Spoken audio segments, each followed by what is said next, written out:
আকস্মিক বন্যা ও ভূমিধসে বিপর্যস্ত বিশ্বের বেশ কয়েকটি দেশ।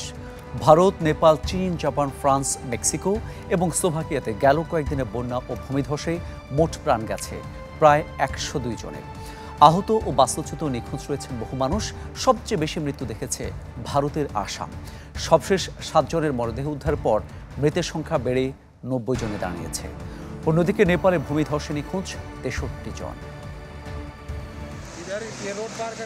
গেল কয়েকদিন ধরে ভারী বৃষ্টিতে সৃষ্ট বন্যা, জলাবদ্ধতা ও পাহাড় ধসে বিপর্যস্ত দক্ষিণ এশিয়ার দেশ ভারত ও নেপাল।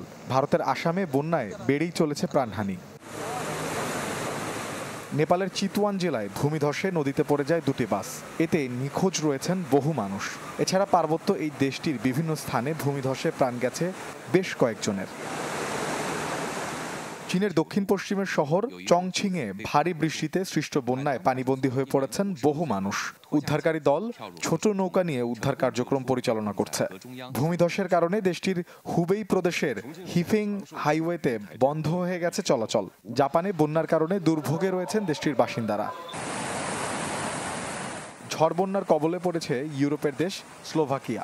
এতে প্রাণ গেছে দেশটিতে ঘুরতে যাওয়া 2 পর্যটকের।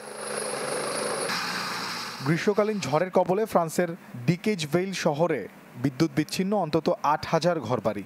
ভয়াবহ এই ঝড়ে ক্ষতিগ্রস্ত হয়েছে শহরের বহু আবাসিক বিল্ডিং, যানবাহন ও অন্যান্য স্থাপনা। প্রাকৃতিক দুর্যোগ পিছু ছাড়ছে না যুক্তরাষ্ট্রের নিউ মেক্সিকো রাজ্যে। ভয়াবহ অগ্ন্যুৎপাতের 1 মাসেরও কম সময়ের মধ্যে বন্যায় নাকাল স্থানীয়রা। পাহাড়ি ঢলে ক্ষতিগ্রস্ত হয়েছে বহু ঘরবাড়ি ও গাছপালা। এতে বাস্তুচ্যুত হয়েছেন অনেকে। মোর্শেদ শোভন, চ্যানেল 24।